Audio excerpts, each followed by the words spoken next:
Assalamualaikum warahmatullahi wabarakatuh. Halo anak-anak, berjumpa kembali di video pembelajaran IPS kelas 7 semester genap. Bersama saya, Ibu Hasmi. Materi kita kali ini adalah pengaruh Hindu-Buddha terhadap masyarakat di Indonesia. Tujuan pembelajaran, setelah mempelajari materi ini, anak-anak diharapkan dapat 1. Menjelaskan pengaruh Hindu-Buddha terhadap masyarakat di Indonesia. 2. Mendeskripsikan perubahan yang terjadi setelah adanya pengaruh Hindu-Buddha di Indonesia. Pengaruh Hindu-Buddha terhadap masyarakat di Indonesia pada bidang pemerintahan. Sebelum unsur kebudayaan Hindu-Buddha masuk, masyarakat dipimpin oleh seorang kepala suku. Setelah masuknya unsur kebudayaan Hindu-Buddha, terjadi perubahan. Kedudukan kepala suku digantikan oleh raja seperti halnya di India. Raja memiliki kekuasaan yang sangat besar. Raja tidak dipilih oleh rakyatnya, akan tetapi turun-temurun. Raja dianggap dewa dan sebagai puncak dari segala hal dalam negara. Pengaruh Hindu-Buddha terhadap masyarakat di Indonesia pada bidang sosial.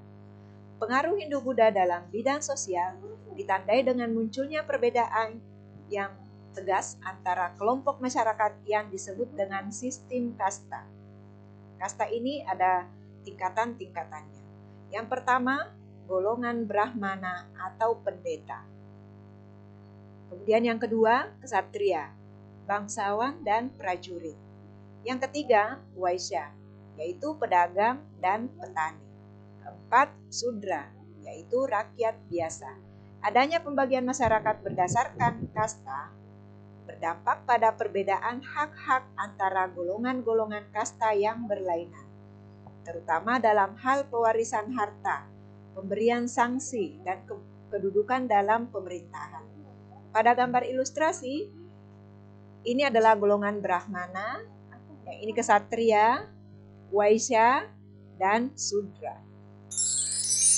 Pengaruh Hindu-Buddha terhadap masyarakat di Indonesia pada bidang ekonomi. Sejak terbentuknya jalur perdagangan laut yang menghubungkan India dan Cina, kegiatan perdagangan di Kepulauan Indonesia berkembang pesat. Daerah pantai timur Sumatera menjadi jalur perdagangan yang ramai dikunjungi para pedagang. Kapal-kapal dagang dari India dan Cina banyak yang singgah untuk menambah persediaan makanan dan minuman, menjual dan membeli barang dagangan, atau menanti waktu yang baik untuk berlayar. Kemudian muncul pusat-pusat perdagangan yang berkembang menjadi pusat kerajaan. Pengaruh Hindu-Buddha terhadap masyarakat di Indonesia pada bidang agama. Hubungan antara Indonesia dan pusat Hindu-Buddha di Asia berawal dari hubungan dagang antara Indonesia, India, dan Cina. Hal ini menyebabkan pusat perdagangan di Indonesia juga menjadi pusat-pusat Hindu-Buddha. Selanjutnya, berkembang menjadi pusat kerajaan dan penyebaran Hindu-Buddha ke berbagai wilayah sesuai dengan cakupannya. Meskipun demikian, sistem kepercayaan terhadap roh halus yang sudah berkembang sejak masa praaksara tidak punah. Pengaruh Hindu-Buddha terhadap masyarakat di Indonesia pada bidang kebudayaan. Sebelum masuknya unsur kebudayaan dan agama Hindu-Buddha, telah berkembang kebudayaan asli di Indonesia. Kemudian, setelah masuknya unsur kebudayaan dan agama Hindu-Buddha, terjadilah proses perpaduan antara dua kebudayaan tersebut. Perpaduan itu disebut dengan akulturasi. Hasilnya adalah kebudayaan baru yang memiliki ciri khas dari masing-masing kebudayaan. Pengaruh Hindu-Buddha terhadap masyarakat di Indonesia juga dapat dilihat pada seni bangunan. Terlihat dari bangunan candi. Dasar bangunan candi adalah punden berundak-undak. Ini sudah ada sejak zaman Megalitikum, yang terdapat pengaruh Hindu-Buddha sehingga wujudnya menjadi sebuah candi.